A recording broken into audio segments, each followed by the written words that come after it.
Há alguma motivação por estar em Cristo? Há alguma consolação que vem do amor? Há alguma comunhão no Espírito? Há alguma compaixão e afeição? Filipenses 2:1. Fala pessoal, tudo bem? Sejam bem-vindos a mais um vídeo aqui do canal. Eu sou o Ti. Eu sou a Rafa. E ele é o Arthur. Já espera, né, meu lindo? Sejam bem-vindos aí, né, a um devocional da nossa família para abençoar a sua família. Esse é um canal onde a gente reflete sobre a palavra de Deus e hoje nós estamos refletindo nesse livro aqui, Divinamente, um livro do pastor Dr. Jonatas Leônio, que tem nos abençoado, nos ajudado muito, que nos ensina como sentir e como pensar como Cristo. Então, bora lá que a gente vai aprender um pouquinho mais. Estamos no terceiro dia, né, Rafa, do devocional. Hoje fala sobre o quê? Como ter a mente de Cristo. Então bora lá. Se você é novo ou nova, se inscreve. Se você já é de casa, já deixa o like. E não deixa de comentar se Deus falar contigo. Bora lá. Eu vou tentar ler. Qualquer coisa eu passo.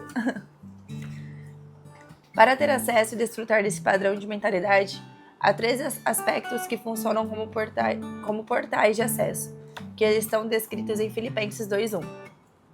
Há alguma motivação por estar em Cristo? Há alguma consolação que vem do amor? Há alguma comunhão no Espírito? Há alguma compaixão e afeição? Filipenses 2:1.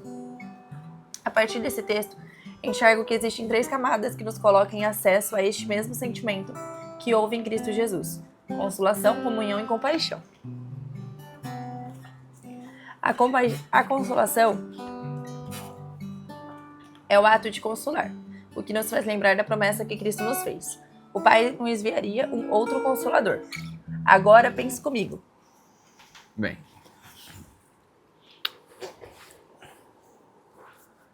Nas implicações dessa afirmação, Jesus não prometeu um anestesista que tiraria a nossa dor, mas sim um consolador, que estaria ao nosso lado em meio às nossas dores. Por amor, ele nos consolará, mas a dor estará presente em nossa vida e fará parte do propósito de Deus para este tempo. Eu gostaria de, sem dúvida alguma, de viver em um mundo sem dor. Essa seria a nossa preferência se pudéssemos escolher. Mas desde a queda e a nossa deformação no Éden, a dor cumpre o propósito de nos alertar que algo está errado ou deformado e precisa ser restaurado. Como disse C.S. Lewis, a dor é o megafone de Deus para despertar o mundo surdo. Em cada linda rosa que nos encanta, há um espinho que nos causa dor para nos lembrar de que não estamos em nosso lugar, nem em nosso formato. Por isso, não precisamos de um anestesista como achamos que precisamos, e sim de um consolador, como Deus nos prometeu. O anestesista tira nossa dor, mas neste tempo deformado, ela é necessária. Passaremos por tribulações, por adversidades, por doenças no corpo e na mente. Mesmo que sejamos amigos íntimos de Jesus, não estaremos imunes às dores deste tempo presente. Pelo contrário, algumas delas serão exclusivas dos amigos de Jesus. Haja vista os exemplos de Jó e de Lázaro. O sofrimento cumpre um propósito de glorificação a Deus. Jesus, inclusive, prometeu para seus seguidores um tipo de felicidade, que inclui a dor, o choro e o consolo. Felizes são os que choram porque serão consolados. A promessa de felicidade de Jesus não é da ausência. Só um instante. Vou pegar a chupeta aqui, gente. Mas não é a ausência de sofrimento, mas sim a certeza do consolo. A consolação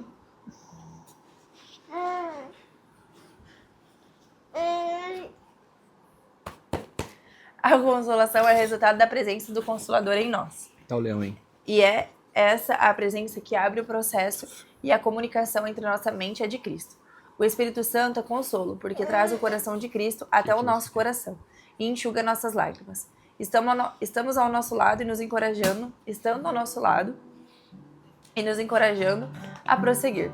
Jesus não nos prometeu uma lente anti-lágrimas, mas prometeu que enxugará dos nossos olhos de toda lágrima. Há uma promessa de consolo porque há uma exigência de dor neste tempo, nos abrindo para a necessidade da presença dele em nós. A promessa que Cristo fez para nós não é de que não sofreremos mais, mas é de que não sofreremos mais sozinhos. Verdade. Ele estará conosco. A segunda porta para a mente de Cristo, como se fosse para acesso a uma porta mais interna ainda, é a comunhão. A comunhão no Espírito é resultado não apenas de o Senhor estar ao nosso lado, como se a consolação já não fosse boa demais para nós, mas de Ele unir-se a nós em nossas dores. A mente de Cristo passa a ser não apenas uma parte de nossa vida, mas a nossa própria vida. Podemos agora estar nele e ele em nós. Podemos não apenas tê-lo, mas ser como Jesus é, e por meio da sua comunhão. A figura que mais expressa isso é a cruz, que estabelece uma conexão entre o céu e a terra, e entre um lado e outro. Ela nos conecta e nos une a Deus verticalmente, e aos nossos irmãos horizontalmente. Veja a cruz como uma mistura, como uma sutura, um ponto, de Deus para nos curar de nossa deformidade, unindo-nos a Ele e aos nossos irmãos. Precisamos parar um pouco aqui e entender a grandeza dessa revelação. Devemos compreender e desfrutar o fato de que Deus está em nós, e não há nada que possa nos separar do seu amor. Estamos conectados a Ele de forma segura pelo vínculo da cruz. O ponto que o Senhor nos deu é suficiente para que nunca mais nos afastemos. E Ele fez isso porque nos quer eternamente. É interessante também pensar que na medicina toda cura é uma comunhão, toda doença é uma separação.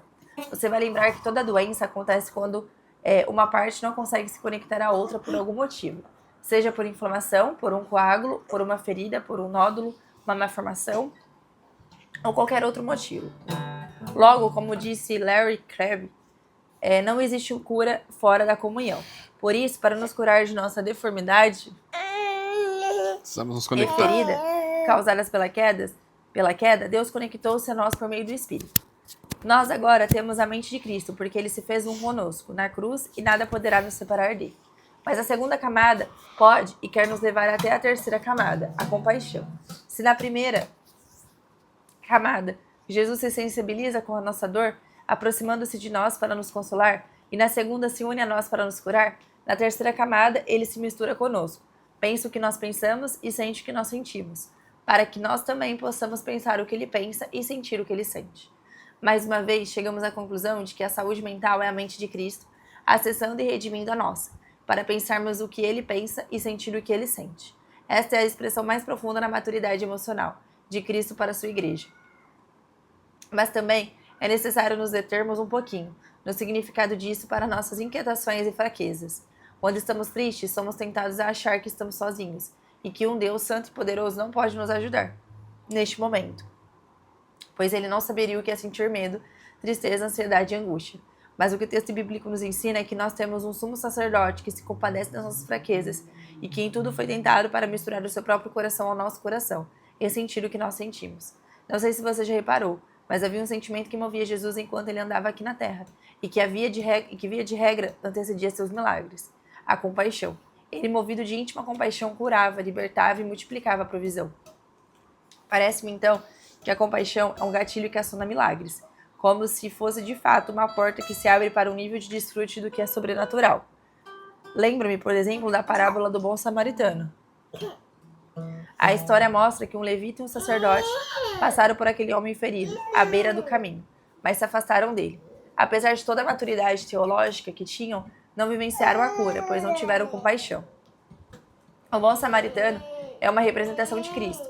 Ele, apesar de não ter nenhum dever de nos socorrer, tal qual os samaritanos não tinham nenhuma responsabilidade para com os judeus, desce de sua cavalgadura, aproxima-se do ferido, dá-lhe tratamento com medicamentos e leva a um lugar de cura por pura compaixão.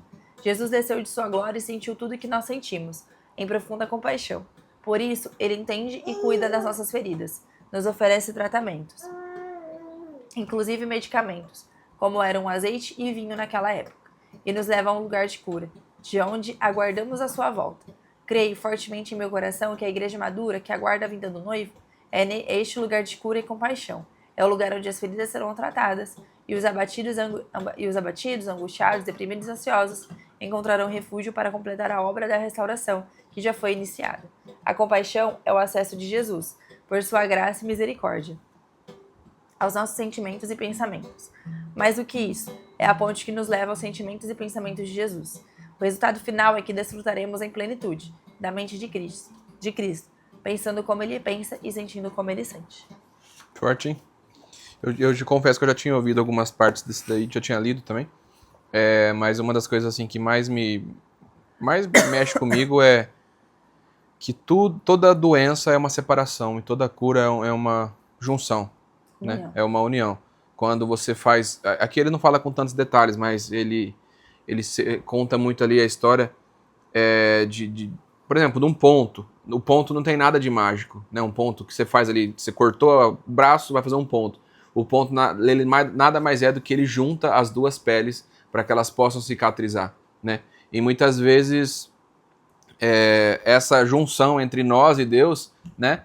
É esse ponto. O ponto, né? Por exemplo, esse canal aqui é simplesmente um ponto na sua vida, né? A gente está só te ajudando a se aproximar mais de Deus para curar suas feridas, né? Então, se você sentir no coração de compartilhar com alguém, não deixe de compartilhar. Não é porque a gente está pedindo, mas porque você sabe que isso vai fazer com que a pessoa se aproxime mais de Deus, né? E muitas vezes a gente vê tantas pessoas que acabam se distanciando do Pai, se distanciando de Deus, se distanciando de amigos e acabam entrando ali em uma vida doentia, né? Porque a gente não foi feito para ficar sozinho.